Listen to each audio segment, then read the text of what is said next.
All right, Wes, I know it kicked me off. I'm not sure if it kicked others off there a minute ago. Looks like, Yeah, it did. I think everybody's starting to rejoin. We had up to 18. We're at 13 now. So all right. unfortunately, we might have to wait a minute and get start back up here in another minute. Apologize to everybody for the technical issues and a little delay, but I think we got everything going now.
Lauren, I got 5 after our start time, and we're at 16. As I mentioned, there was originally 18 on.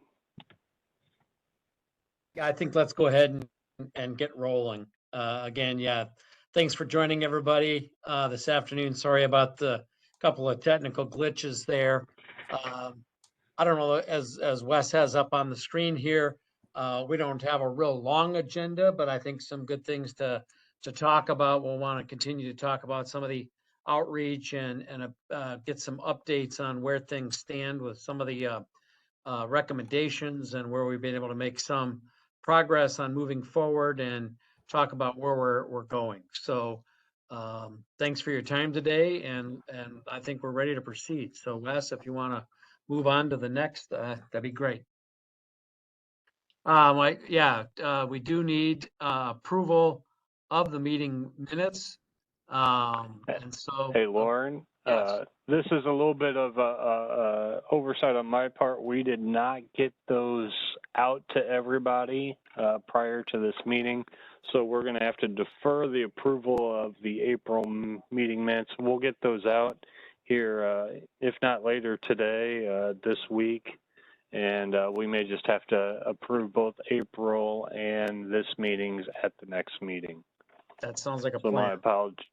my apologies for that. So just wanted to let everybody know, just apologies, those should be coming out soon. We just need to do internal review of those before we send them out to the group, and with vacations and scheduling, tornadoes and everything else that we've been dealing with here, those just kind of fell off the radio. So my apologies for that. So with that, we'll kind of move on to the next issue. Just a little bit of an update on some outreach efforts. I think our last meeting, we were just about ready to kick off the legislative breakfast, which was, I believe, later that week. So we did have the legislative breakfast there at the Springfield Kids Museum. I think it was a nice event. Turnout was all right and not quite as heavily attended as we want, but I guess, Lauren, you want to speak anything to that legislative breakfast? Yeah, thanks, Wes. It was, for the event that it was, I think it was had a decent turnout. Of course, we were honored to have the lieutenant governor show up, and then, of course, several legislators as well that showed up. And as we've talked about before as a group, we've been trying to get the lieutenant governor behind this effort, behind promoting and implementing the state water plan and advocating for a lot of the recommendations and legislation in there. I will say that a few weeks after that, the lieutenant governor also appeared at a Great Lakes Commission meeting that we were hosting in Chicago. And she specifically mentioned to that group how excited she was about the state water plan and getting behind that. So, if nothing else, that alone was probably worth the time and effort to continue to encourage her engagement by the Lieutenant Governor's office, because it ties in so nicely with like the coordinating council, Rivers Coordinating Council that she also leads. We also um, I've had a couple of follow-ups recently from a couple of legislators that have basically said, hey, appreciated that outreach, and I really want to get behind and support some of what we have for legislation and the recommendations in the water plan. So, um, again, some success that came out of that outreach, and really the awareness that created during that event. So again, a big thanks to Department of Ag and all that went into putting that together with the Sterling Water Conservation District Association, and I would call it a win, I think, for what we were able to get out of that and the direction we're able to continue to go. So I'll stop there and see if there's any questions, and then we can move on.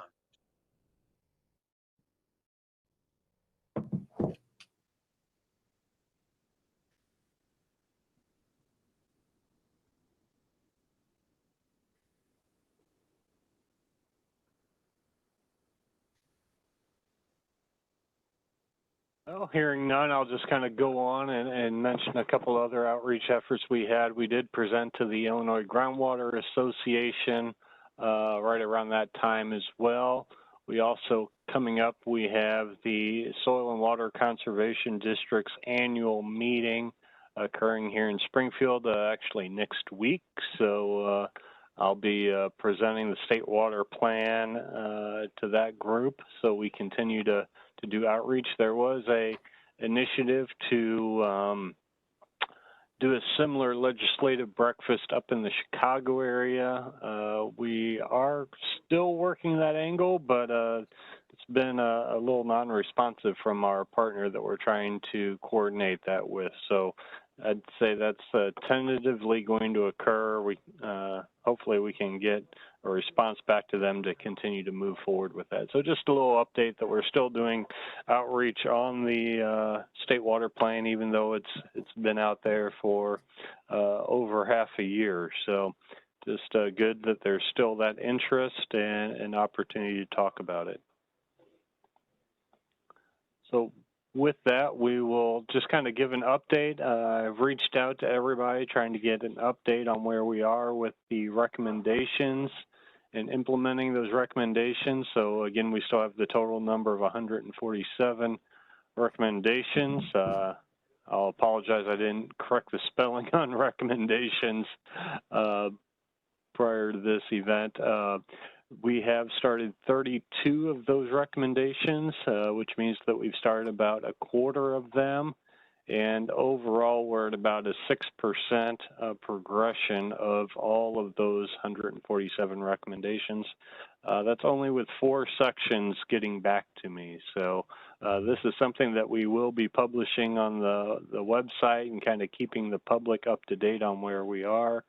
So I think it's good to make sure you get those numbers updated. I know the first time completing it can be a little difficult, but I think after we have the table, it's pretty simple to go in there and just change the % complete for each of those recommendations. So just to encourage everybody to do that when you have the opportunity before these state water plan task force meetings, so that we can, again, be transparent with the public and make sure we're providing them the latest information on how we're progressing in this report. Again, it's great to have a plan, but it's even better to implement that plan and see the results of our efforts. So again, we'll just continue to update this with every task force meeting that we have and kind of show our progression over time. So now we're just going to go through each of the sections as we kind of did last time to make sure if they, or I guess share any highlights or milestones. We may share these on the website on the front page to to kind of say, here's some major accomplishments that we had in the last 3 months. So as typical, we'll just go through the list and see if somebody's available to give any milestones, if there was any. If not, you can just say nothing to report this quarter. So we'll go ahead and start with water quality EPA. Anybody here to give an update? Or? Yeah, this is Jeff Edstrom from Illinois EPA. On the first recommendation supporting nutrient loss reduction strategy implementation, the agencies are continuing to move forward on that. So that's an ongoing issue, and it seems to be going pretty well. There's I guess the annual report that'll be coming out soon. For supporting green infrastructure and with a focus on underserved communities, just a note that the Green Infrastructure Grant Opportunity Notice of Funding opportunity is going to be coming out in the next few weeks. We're just finalizing a few things on that. It does have a lower match requirement for environmental justice communities. So that's something we're trying to get to promote that a little bit more. And we're also in the 319 program developing an outreach strategy for environmental justice communities. For supporting voluntary nutrient reduction programs, US EPA just provided some new tools to us so we can understand the impacts on environmental justice communities for nutrient reduction programs, and we're looking at how to best apply them. For harmful algal blooms monitoring and nutrient monitoring, there's been a lot of work going on with that, a lot more monitoring going on. There's a new dashboard that's gone live on the Illinois EPA website for HABs, and so there's just a lot going on with that one right now, and I think, yeah, that's the major updates on that one. There's some other things, and Wes, I know I've got to get that onto the main spreadsheet, and we'll be doing that. Thanks, Jeff. Sounds like you guys got a lot of good stuff getting done there at EPA. So yeah, if you send me that, I'll go ahead and throw it in the update before putting it up on the website. But yeah, appreciate the update, and we will move over to State Water Survey on climate change. I know Dave couldn't make it. Trent, I think Dave kind of pointed to you. Do you have anything to add to on the climate change update side? Yeah, that was nice of him to point to me. Yeah, we have a couple of things. I mean, a lot of the initiatives, the recommendations are sort of ongoing.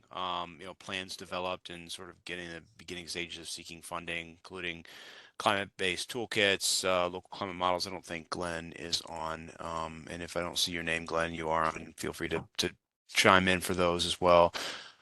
And then updating existing rainfall data is sort of continuously done. That's ongoing. We have now planned and funding, I guess, coming through for modeling future climate change related rainfall, especially the storm duration. So that is something that we have ongoing. And then the evaluating impacts about flash drought and droughts in general. I think that what we experienced this year is kind of put that into crosshairs. And so that's also sort of plan sort of being developed on that front as well, and work that Laura Kiefer and Jason Zhang and I have been doing to update some of the drought related information online, both for the water survey, so that if if drought conditions were to get worse, they've been improving lately, but if they were to get worse, we have kind of the ducks in place to get ready for that. But yeah, everything else I think is either hasn't had any sort of movement on it, or is kind of in plan right now as far as planning and kind of evaluating kind of funding sources for it. So I think Laura's on. Laura, if I missed anything. No, you got it. All right. Yeah, thanks, Trent. I know we're excited to get that contract going with State Water Survey, and especially that Bulletin 75 expansion, I guess I would call it, to include that future rainfall. Trent did mention about some of the drought, so in case you guys haven't seen it, it has been getting better, but we do have some drought coming across the state. There's also discussions about, getting that drought task force potentially going. I think the rain may be alleviated, but that's something that we can talk about further if interested towards the end, as we kind of have a section for open discussion. So just a little FYI on that. And we will go ahead and shift over to our chair, Mr. Wobig, about the integrated water management section. Sure. Thanks, Wes. So there's been movement on a few things. First of all, the Integrated Water Information Center. We've put together a bit of a briefing package, if you will, for the governor's office. The governor's office, as I'm sure they've probably done for each of the other agencies on the task force, has kind of reached out and said, hey, what are your big ideas that you really want to press for? And so obviously the creation of the Integrated Water Information Center is going on IDNR's, one of our big ideas that we really want to push for. So that kind of that briefing package has been put together in order to get in front of the governor's office, and then perhaps even the lieutenant governor's office to push for that and get the support for the legislation that we would need, and then ultimately the appropriations that we would need to create that Integrated Water Information Center. So I guess activities are pressing forward to continue with the development of that. I have been in discussion with Glenn Heaston a little bit and trying to do that in collaboration to some extent with PRI and State Water Survey as we go forward there. We're making some progress in terms of trying to more formalize the State Water Plan Task Force, but I think that's maybe on our agenda here when we get to legislation. So I'll talk about that a little bit later here in the meeting. In terms of a recommendation for the further development of water loss and water supply improvement planning, DNR has posted and interviewed and is very close to making an offer to an individual that would head up a new part of our Lake Michigan programs in DNR that will focus on that, the water supply improvement planning. And so we're about to have that staffing in place. We again got about, I believe it was $1.3 million in our new budget to again continue to support that kind of program. So some advancement on that front as well. And finally, on the Mitigation Advisory Committee, the IMAG, I know we've started to have discussions with IEMA on seeing what that would take. So again, some movement, but nothing finalized at that point. Hopefully more to report the next time that we gather on its continued development. So I think with that, I'll stop and see if there's questions on the integrated water management part.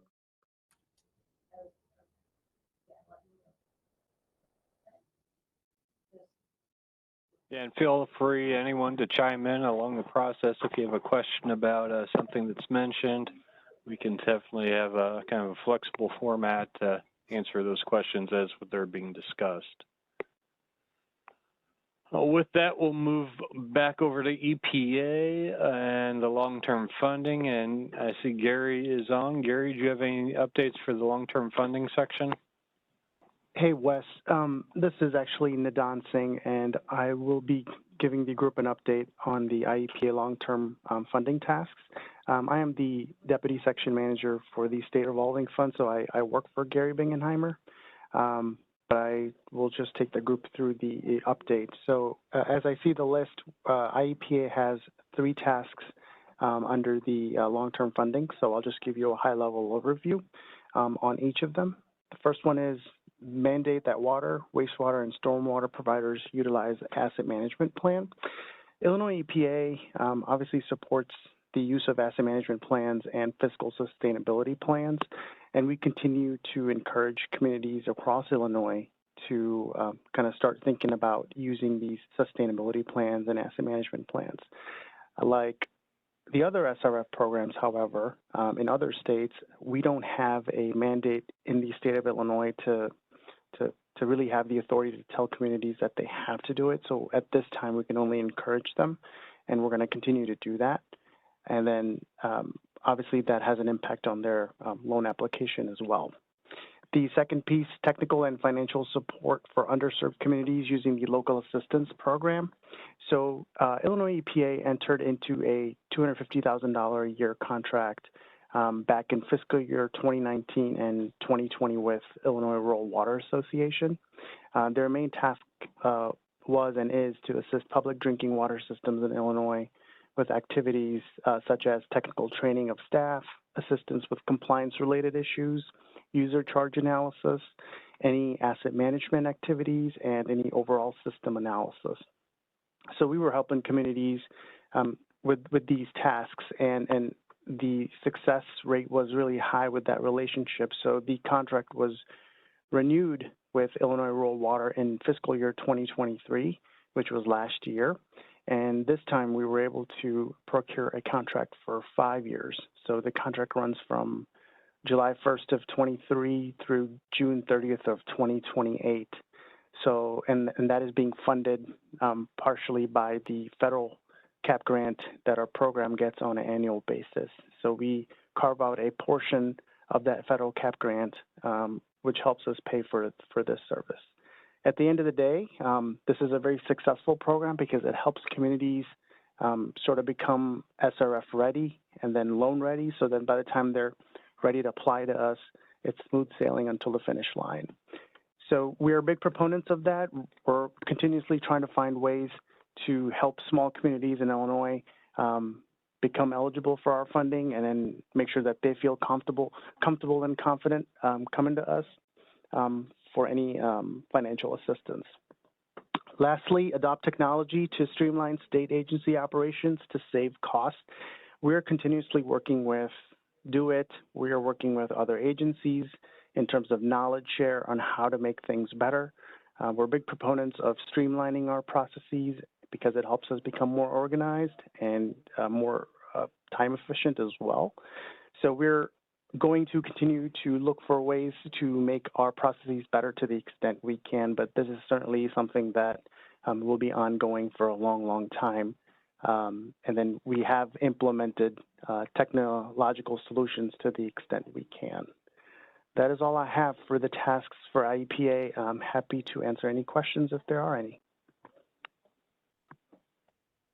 Yes, this is Tara. I had a question. I appreciate, I'm trying to look back at your list of different recommendations, and this particular task force, or this particular item, long-term funding, relates to all the agencies, not just EPA. So I appreciate all the things that EPA has done. I just want to make sure we don't lose sight that it is interagency and with those technological advancements.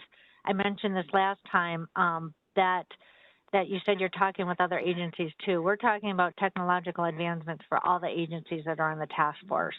So just make sure you're including them in your conversations. And then the same with the local assistance that you mentioned that you're doing with the rural. That's just one part of the local assistance information center that we're all talking about.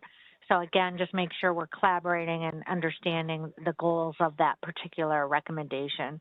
But I also appreciate that you're providing input on what EPA has accomplished. So I just wanted to make that, this is one of those overarching recommendations or overarching topics that affects all of us.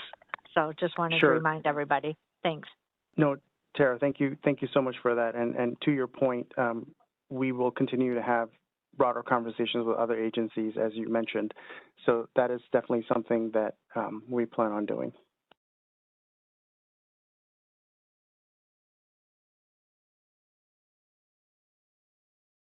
All right, thank you, Nadan, and welcome to the group. We're glad to have you. I believe that Gary had mentioned that he may be seeking retirement in the near future. So Gary, we'll miss you when that time comes, but glad to have you while we still have you.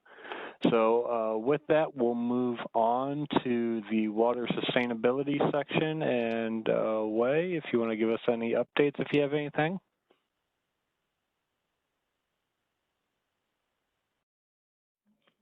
Wei, you're not coming through on your audio, just so you know. I'm not sure if you're muted, but you may take a look at that.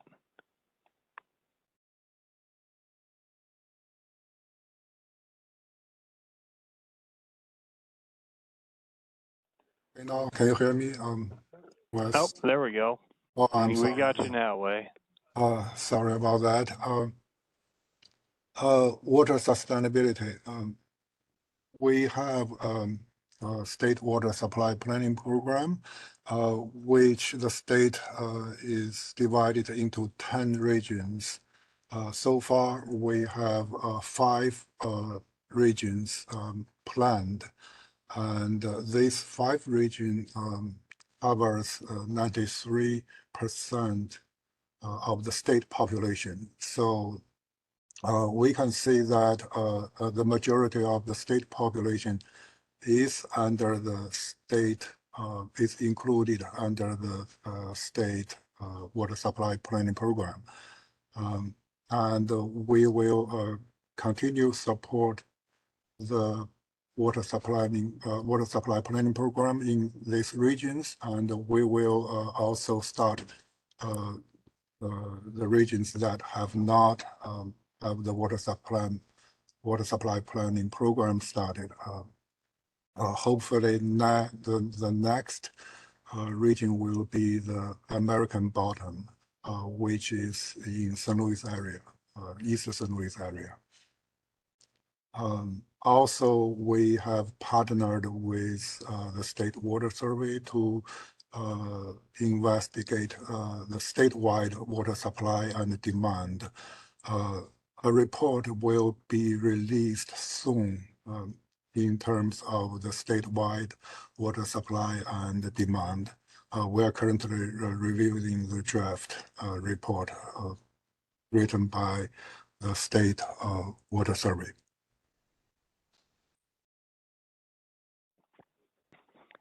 Thank you. Oh. Wes, anything you want to add? Well, as you saw some things popping up, I was trying to show we do have a new website that State Water Surveys developed that kind of shows a statewide supply versus demand.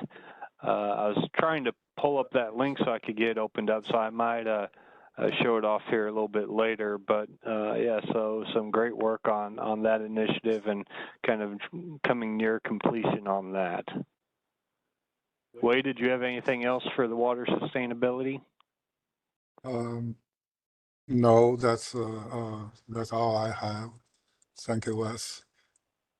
All right, thank you, Wei. And Lauren, you can correct me, but I know Ania Byers is no longer with OWR, or she may be on contract for a little bit. Is there someone else who will be appointed to Lake Michigan? The short answer is yes. We're in that process. I guess I'm hesitant to at this point assign somebody as kind of throw them into the mix on an interim basis while we are close to hopefully making an offer for a new director of the Lake Michigan programs, and we do have also a new individual, actually some new individuals coming on board in our Lake Michigan water allocation and permitting sections as well. So we are truly trying to build up staffing at the Lake Michigan programs and the coastal management programs in a big way.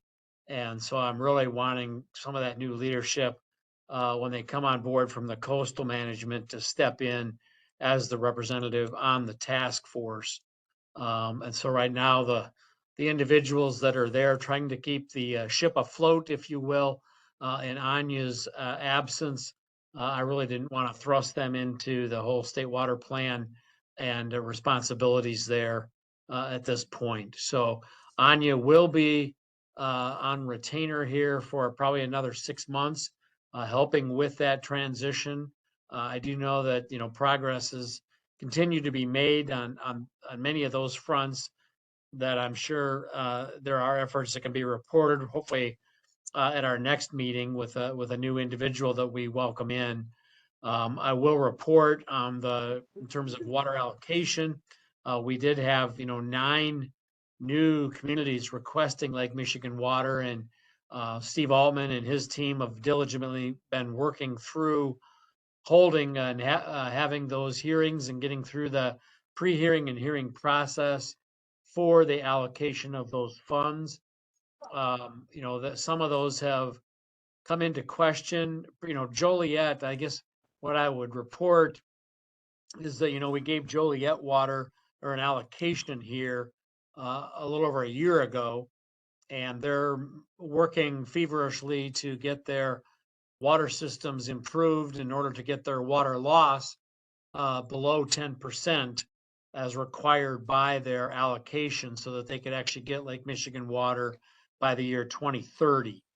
That, you know, went forward somewhat under the radar of the other states and provinces. And then here recently in the last couple of months, Chicago kind of beat their chest and bragged about the fact that they had secured a $1 billion deal over the next 100 years to get Lake Michigan that water. You know, really in kind of a way that people that didn't really know how things work in terms of water allocation would think that Chicago was being kind of careless with Great Lakes water. And so suddenly all of that got thrust into the spotlight. But last month, I presented before all the Great Lakes states and the 2 Canadian provinces on kind of what the real story was there to kind of settle their feathers in a way so that they didn't want to be tempted to go back to the Supreme Court and take away Illinois' water. But that just kind of shows how tenuous some of that water supply is, especially in northeastern Illinois with Lake Michigan water and other states that really are uncertain whether we should have any to begin with. But we strive and continue to do the utmost to show that we are the best stewards of that water that we possibly can be. That ties into some of the other recommendations that we've already discussed about water loss and really being good stewards of our infrastructure to show that no, we are staying within the Supreme Court decree for water supply and certainly, you know, doing our utmost to be the good stewards. We just finished our final hearing on the water reallocation for what is it, 120 different water users in northeastern Illinois. And so many of you probably know, but about once every 10 years, we basically reassess everybody's Lake Michigan water allocation to reflect population changes, or did, you know, big industry leave your community or come into your community, or how are things changed? And so went through that process with AECom as our consultant. And at the end of the day, really, we lowered everybody's allocation. And some of that is because of due diligence and communities staying on communities to report their actual water usage over the last 10 or 12 years. And so in the last time that there was a reallocation 12 years ago, we still didn't have solid data, which meant that we had to kind of keep a fudge factor in the mix for what water communities were allocated. This time around, we knew what everybody was using in terms of their water for domestic and industrial and water loss and so on, because we had such good reporting by all those entities.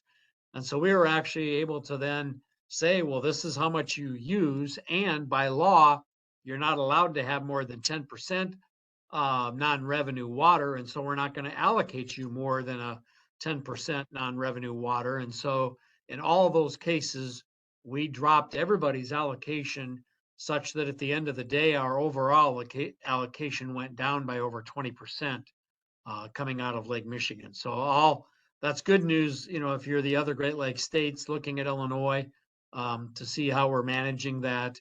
And at the end of the day, we really were able to convince those communities that it's not that bad of a thing, because if you really need more water, we're doing a good enough job managing it that if Amazon or Pepsi comes to town, we can get you the water that you need for your community. So that's kind of an update. There's been a lot going on in terms of Lake Michigan water allocation. It's been in the media quite a bit lately, but I think we're moving ahead in a very positive way. Thank you. All right, thank you, Lauren. With that, we'll move on to the next section, which is flood damage mitigation. So Tara, if you have any milestones that you want to make mention. Well, the climate change discussion already talked about updating that rainfall data for future and climate change impacted data. So that's great. We've got the contract signed, and we should be done with that at the end of this year, fiscal 24, and that will be a one-time funding need for a report. So we'll keep you updated on that progress or any information. In terms of our hydraulic model database, we have talked about, we did sign the contract with State Water Supply, and that work should begin as well this year. This fiscal year, State Water Survey is going to bring in their models that have been completed by their staff, and then following years we'll bring in OWRs and other entities. So this year's work, though, is to develop that database. Another area that we continue to make progress is inundation mapping. We have a contract with State Water Survey to provide some technical GIS support. That contract's been signed and that work is starting. And what we're trying to do is take some of our existing inundation model products and bring them to the new GIS type platforms. And same with SAFER, our structures at flood risk database and information website. Those projects continue, and we have plans to do more in the future as well. And that's all I have for our particular progress. And we hope to meet with IEMA soon and find out some of the status of their progress. Thanks.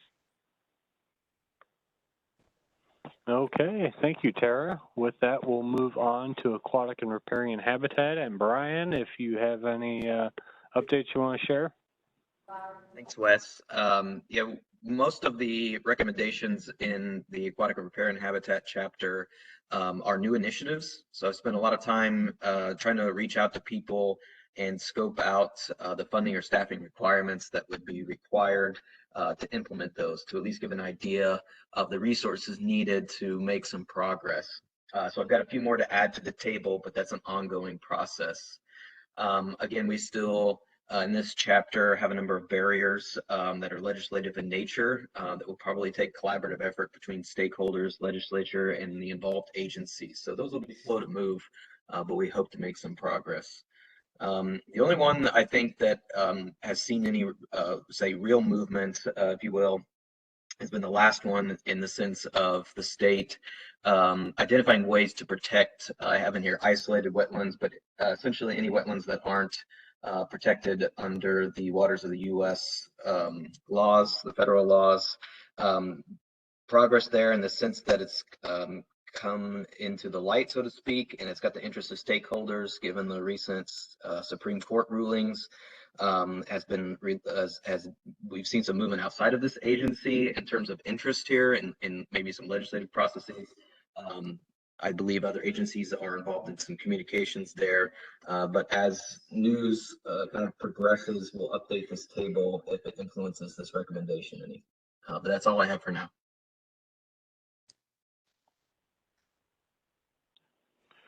Hey, Brian, this is Jeff Edstrom with Illinois EPA. On a couple of the recommendations that you've got on related to index of biological integrity, we've been giving some thoughts to those, so we'd probably want to check in with you on what our programs are like now and some of the thoughts we've had on directions that we'd need to go in.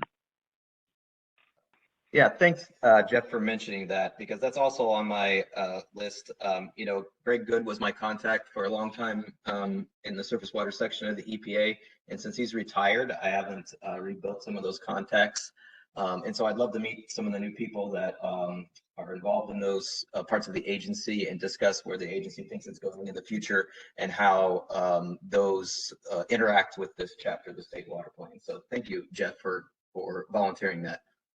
Yeah, no, I can put you in touch with all the people who are working on it. So I appreciate that. Thank you.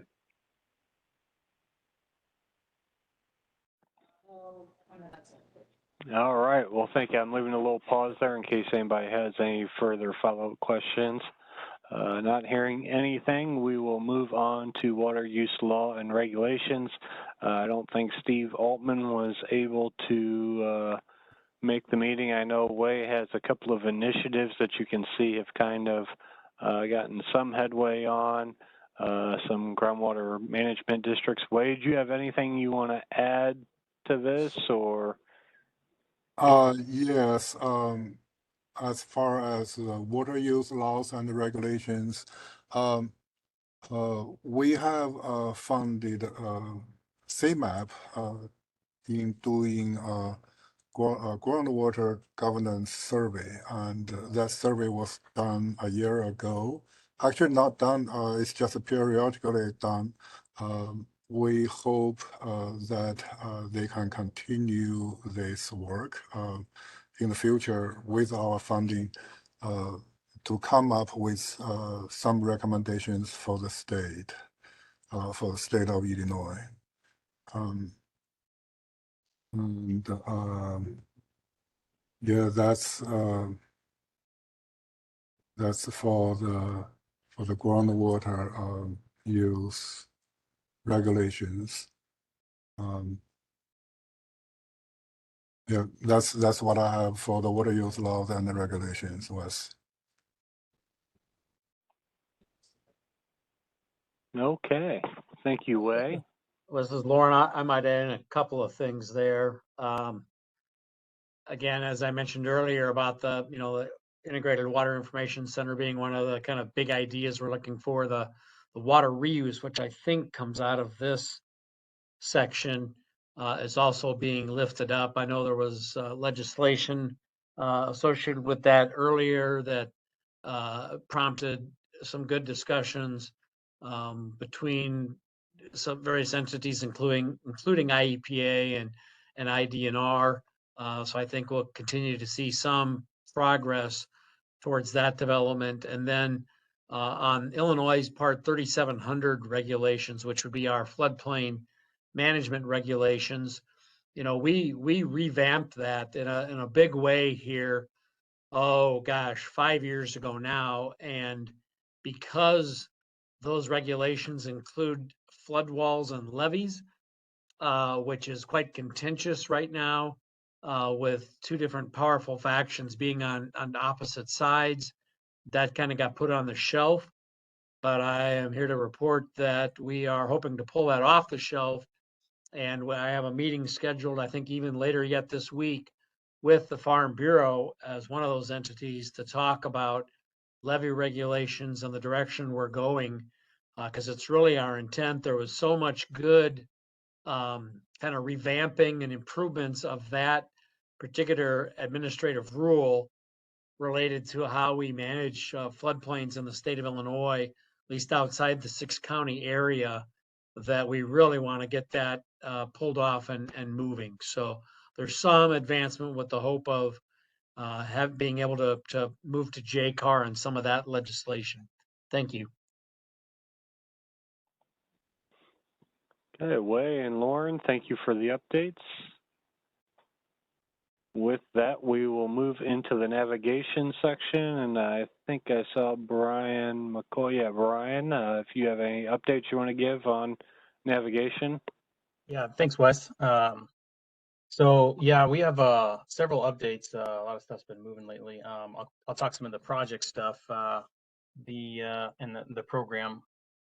The Illinois Competitive Freight Program awarded 6 projects to port districts.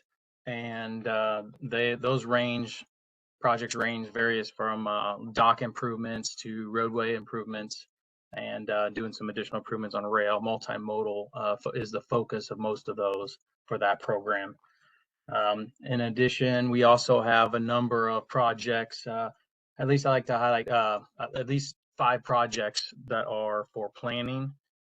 So feasibility studies and port master plans that are currently in development, and they're moving forward in the next few years, that are awarded with state planning and research funds.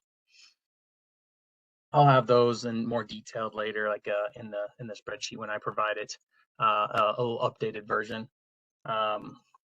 with those projects. And also some legislative updates for the Illinois Marine Transportation System has added an additional port district, Rock Island Regional Port District. So now there's 20 port districts in Illinois, with just 2 of them that are just on paper only. And as well as it is the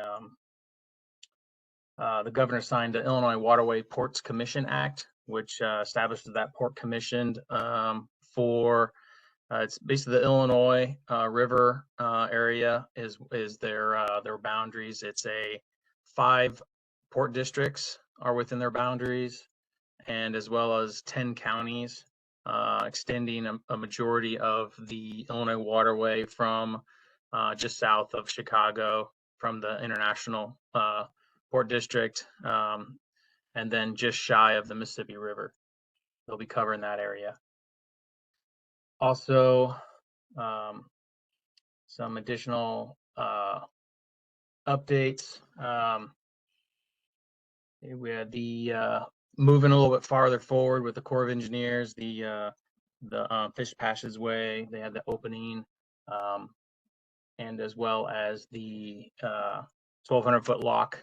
So we're making some progress with that, just tracking that those improvements. Our Bureau of Planning is taking on some initiative this summer. We did get funding for a project that's going to provide an update to port contacts, stakeholders. It's a directory, and that should be making way in the fall.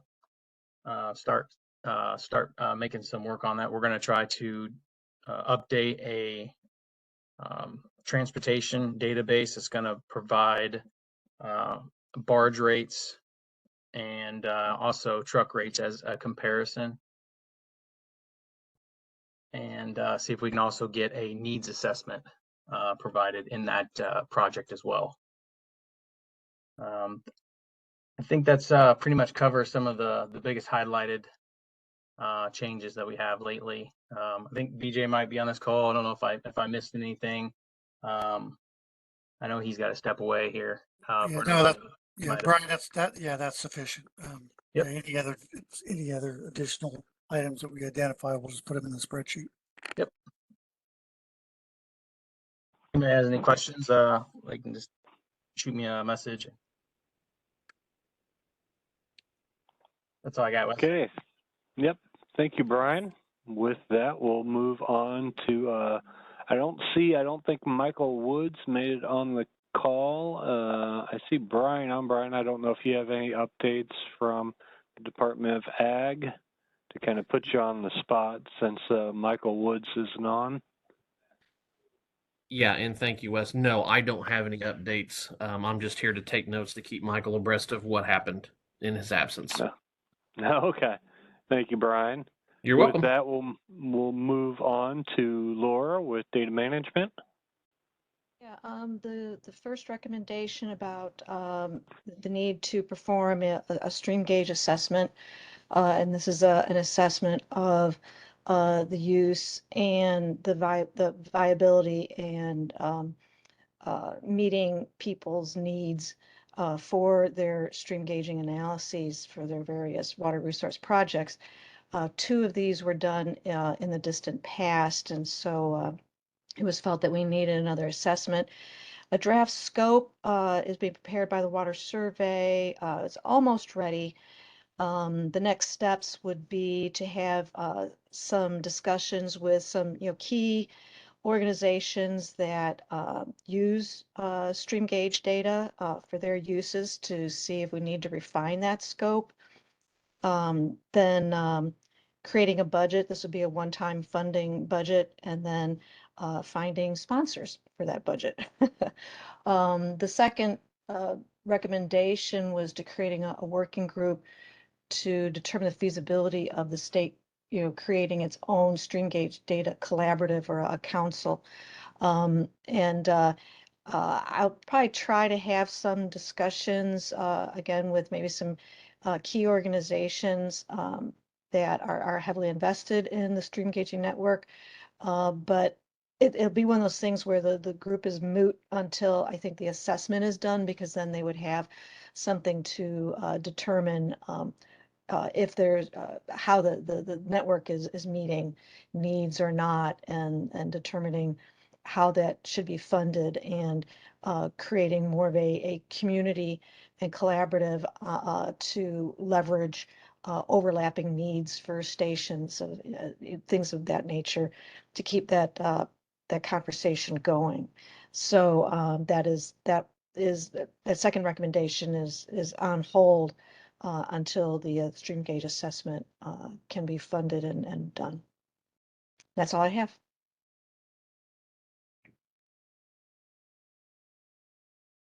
Okay, thank you, Laura. With that, I don't think we have anybody from our recreation section online. I guess I'll pause to hold. I don't see anybody though.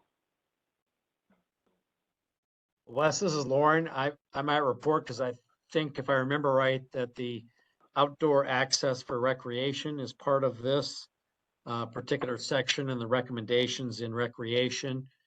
And would be happy to report that the Department of Natural Resources is beginning to pull a team together to try and get that program developed. So some advancement on that recommendation. Yeah, thank you, Lauren. Also, I'll make a note. We have an intern on board with with our section who has been working on developing a web app or a web map showing all the Lowhead dams and our progress and dam removal, and that can kind of fit into this Lowhead Dam safety and navigation section as well. So we're probably getting pretty close to maybe having something available out to the public on that as well. I guess I'll just pause for a moment to make sure, see if anybody has any follow-up questions on any of these 13 topics in general, or questions about their implementation. Wes, I'll just add real quick while folks are thinking there on that outdoor access for recreation. There continues to be a legislative push to try and make, at this point, maybe not all waters of the state public, but now maybe certain other private waters into public waters. So that need and issue continues to be pushed legislatively, which really kind of drives the need for that a quicker implementation of the outdoor to access to outdoor recreation recommendation.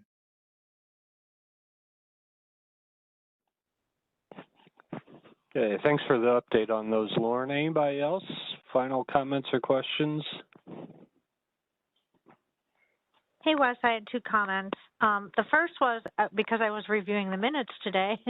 Last month we talked about prioritizing, and I couldn't remember exactly where we left it. If we were going to add a column to our table, yeah, there you go. You had some priority, and that's something maybe when we fill out the tables next time. And I just had a general question when I did my percent estimated complete. So I know we're all assuming this takes about 8 years to do, and some of our tasks that have an annual requirement. So when you determine your percent complete, are we supposed to do it for the full 8 years? Or are we doing, I mean, obviously a report's easy, but if you are doing something, just wondering if anyone else is grappling with that.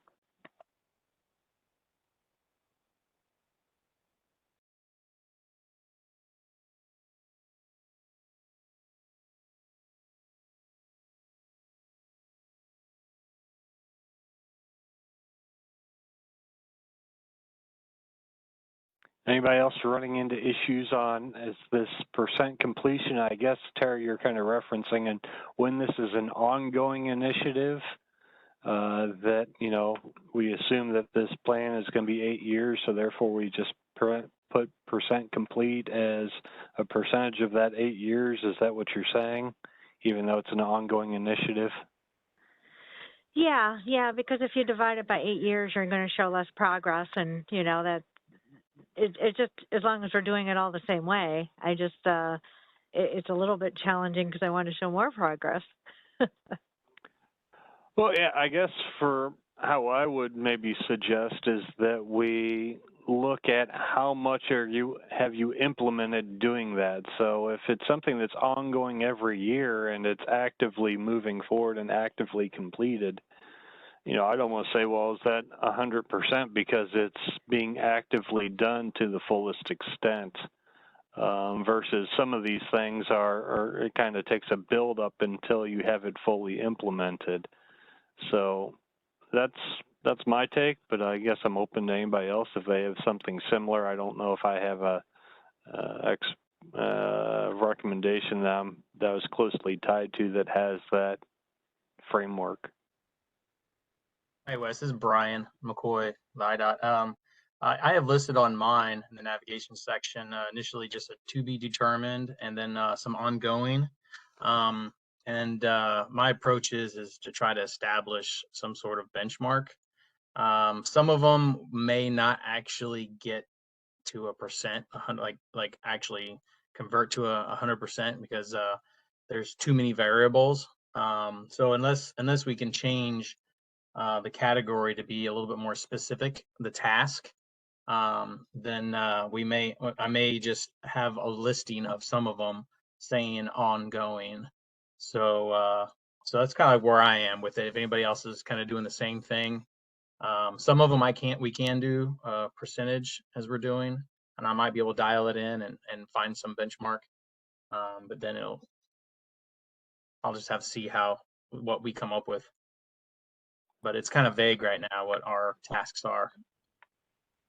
Yeah, and that's one of those things that I think some of these tasks may kind of get refined as we move along, and that's why, I guess here, let me scroll up a little bit, why we have been tracking the total number of recommendations, because those may change with time. Some may get dropped, some may get added, some may get refined. So it's not uncommon that as we move further into the progression of one of those recommendations that we may see those add more detail or adds more of a measurable description to it so that we can kind of give that percentage. And the main reason, of course, I'm sure you all know, the reason of having this percentage is just clarification with the public on, are we moving forward with things? Are these kind of on hold?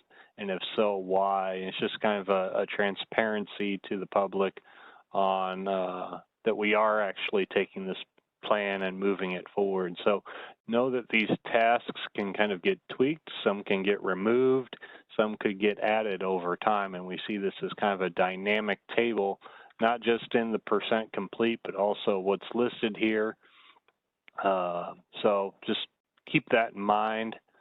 And Tara, yeah, you did kind of jump ahead of me, thinking ahead, I guess, forward thinking. But yes, last meeting we did talk about adding the priority column in there. So the table I sent to everybody should have had that priority column added in there, where we just asked you to fill that out.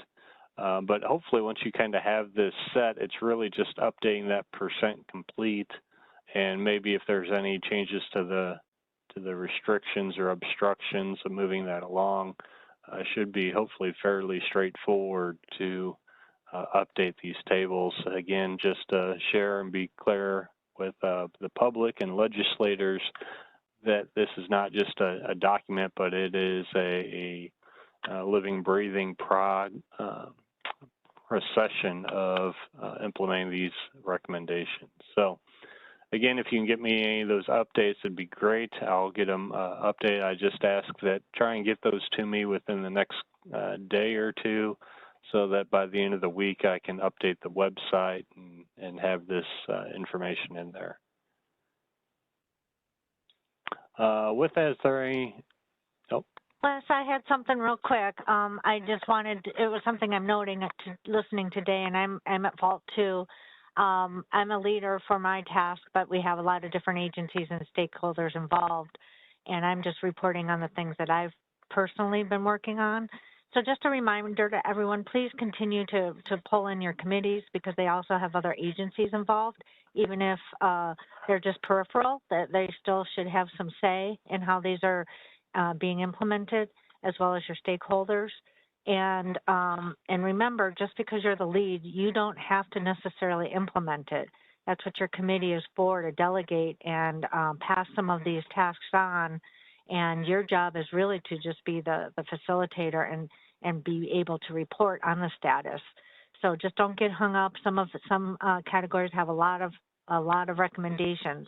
So just a reminder that, and if there were a few groups that did not have committees, so this is a great opportunity to look around and solicit additional people to be on your committee, even from different groups, because again, we're trying to make sure this is I don't want us to just start being a report of your agency work and what you've done only.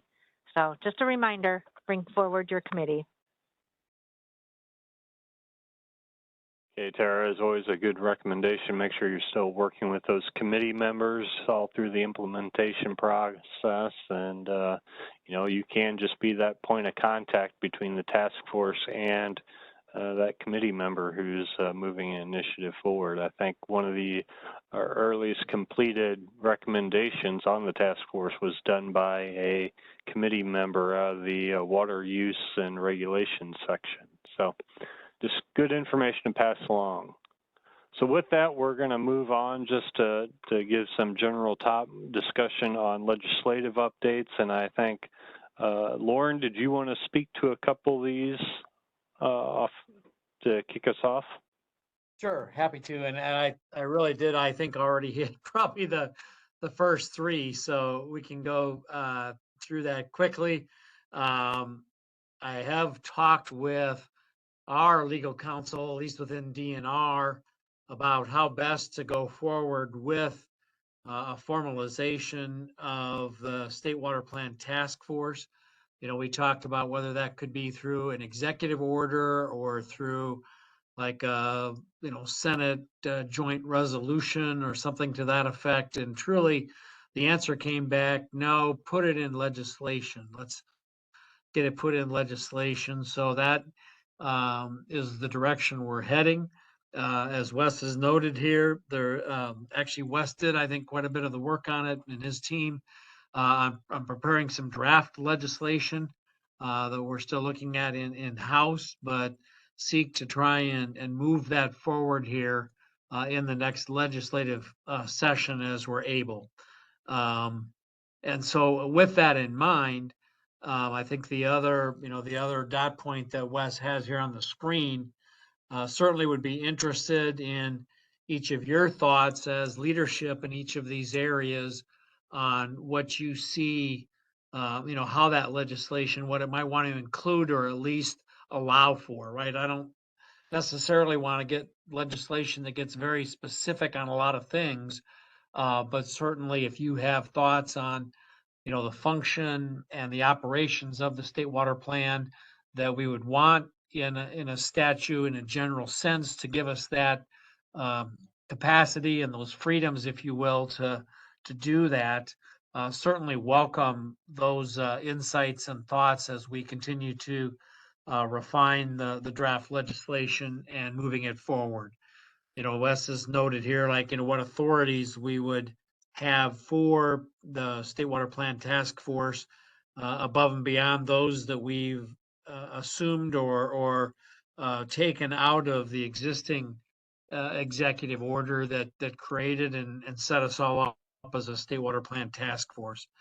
And then in terms of maybe perhaps structure and for voting and is it per agency, is it per topic, how do we think that's going to function the best? So I just wanted to plant that seed in everybody's mind that we will want to try and refine that particular legislation and start to move that forward.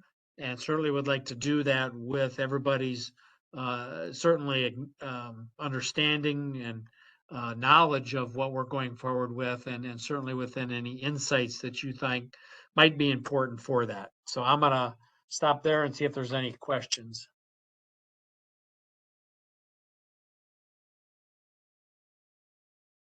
Laura and we can talk about a little bit later or something, but I wanted to make sure somewhere that there's some authority or recognition about drought response and maybe flood response. Maybe, I don't know if those are maybe defined as under the responsibilities of the task force, but just wanted to see if you felt that those would need to be mentioned explicitly in a legislation or not. Yeah, Laura, I'll say so. I kind of have some key outlines. You know, obviously the main focus is identifying the agencies involved. The second topic was publishing the state water plan every 10 years. Another part was just kind of providing updates on that, but there was another section that says additional tasks. And in that was having a drought task force officially named in there. And there's also probably room to add a flood task force, and maybe that's already kind of maybe morphing an existing group or something like that. Maybe a climate task force, some sort. So, you know, we kind of have that draft language. I'm not sure if Lauren wants to review it a little bit better before throwing it out to the group. But there is that intent to saying, okay, it's more than just putting together a plan, but also having these subgroups that provide direction, guidance, technical expertise on these special areas. Yeah, Wes, that's where I was going. I glanced at it, but didn't have an opportunity to give it a great deal of I guess, deeper thought in what it said and how it said it. So if the group could give me just a little bit more time, I'll try to get back to that. And then it would be my intent that we share that with, the leaders of the task force here in order so they could see the draft language and maybe provide specific insights. So I think that sounds like the plan forward there.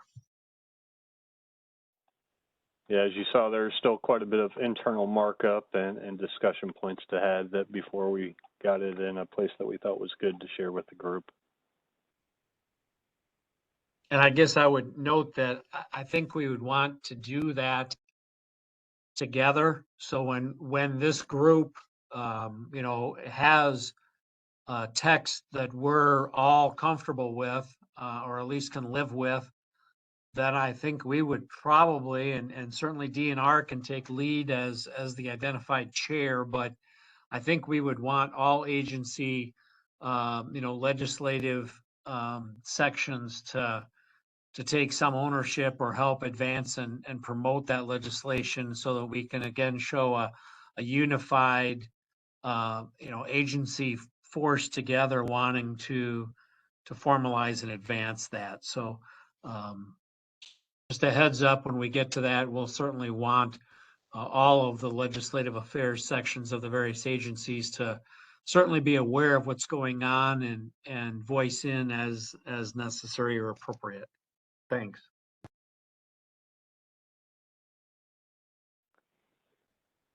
Thank you, Lauren. I guess I'll open it up if there's any other questions or comments on the task force legislation itself, or if there's any other legislative updates that need to be brought forward.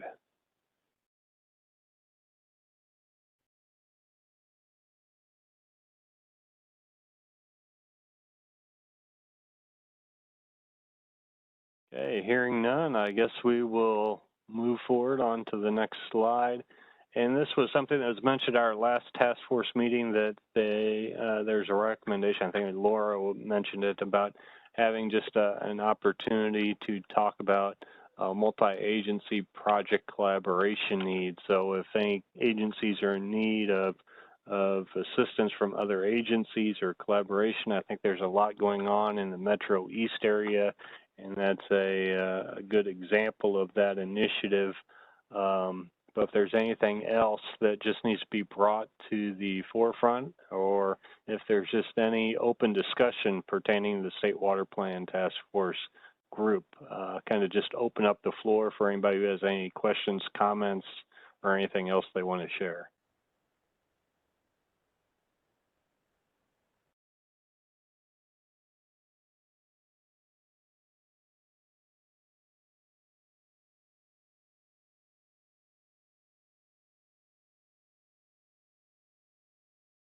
I guess hearing nothing at this time,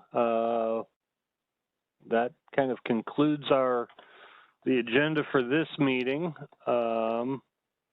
Next meeting we're looking at would be October 16th. We talked about having an in-person meeting, which would typically occur at that time. Michael Woods offered up the Department of Ag building as a potential meeting spot. Again, I'll get confirmation. It sounded like he had a hold on a room there at Department of Ag on the fairgrounds that we could all meet. Again, that would be October 16th. Again, actually it's the third Monday because the second Monday is state holiday, so we obviously wouldn't be meeting then. And then you can see the future meetings of January 8th and April 8th as well. Some potential agenda topics that we talked about or could talk about, but I'll open up the group for discussion if anybody else has any other recommendations. When we were developing the main state water plan, there was a discussion about having a more detailed report. So, you know, we can open up that discussion as well if a section wants to kind of do a deeper dive on a specific recommendation or issue that they want to bring more attention to. That's often the case as we kind of move through and into these implementation phases that we want to develop maybe a separate report on a specific topic. So know that can be mentioned. Also, we talked about kind of providing more information out on our website. So that may include having section-specific websites where you may have links to data or GIS products or other products that we can find information on, just to kind of dive a little deeper into these recommendations. The current State Water Plan Task Force is really just more of a location to show very high-level information, but doesn't give much detail on any of the topics or even the individual recommendations. So that could be something we could discuss and maybe show an example of at the next task force meeting, but I guess I'll open it up to everybody to see if there's anything that they would like to have discussed or brought about at the next task force meeting. So I'll open it up if you have any suggestion.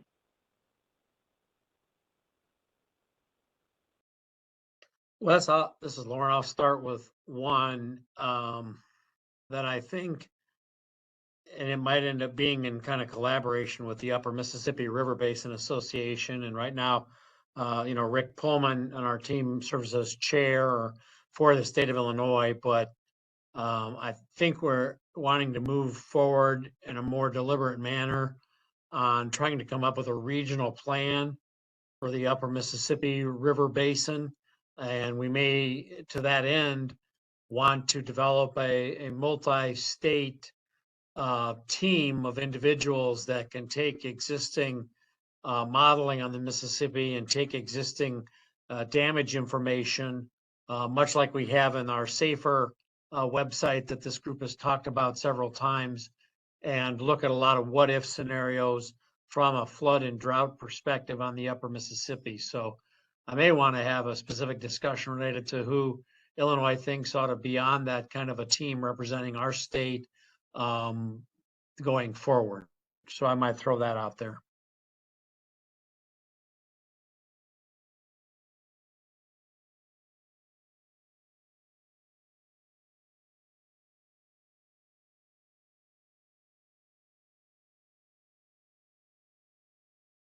Hey, Wes, I don't know if it's an agenda item, but when you're talking about the website, I was just thinking because you gave a nice summary today of different legislation that has started many reasons because of the State Water Plan. It might be nice to have that as a page or legislative update. Again, just another location to show that we're making progress and what legislation if someone wants to support it, or even maybe who those legislators that are supporting.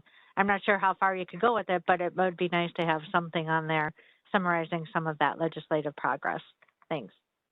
I'm thinking that that could possibly just be links to current House or Senate bills that are associated with the task force, just so somebody could click on them and see where they're at.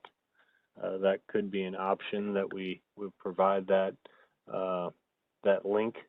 So that may be a good option if bills or legislations move to that level. That's a good suggestion.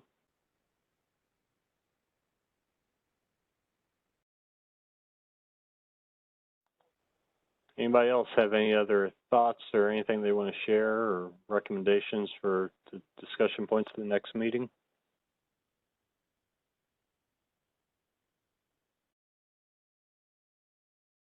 Lauren, do you think we would be ready to share more on that task force legislation initiative and maybe have that as a discussion point?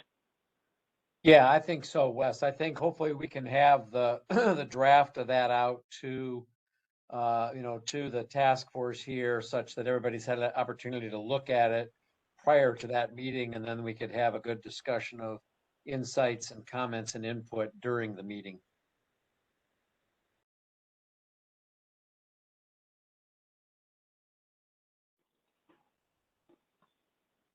Sounds good. Maybe we'll focus a bit on that. I just lost my screen.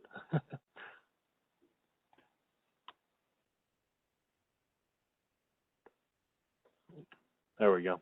Okay, Lauren, I'm not hearing anything else. I'll turn it back to you if you want to close this out, unless anybody has any last minute comments.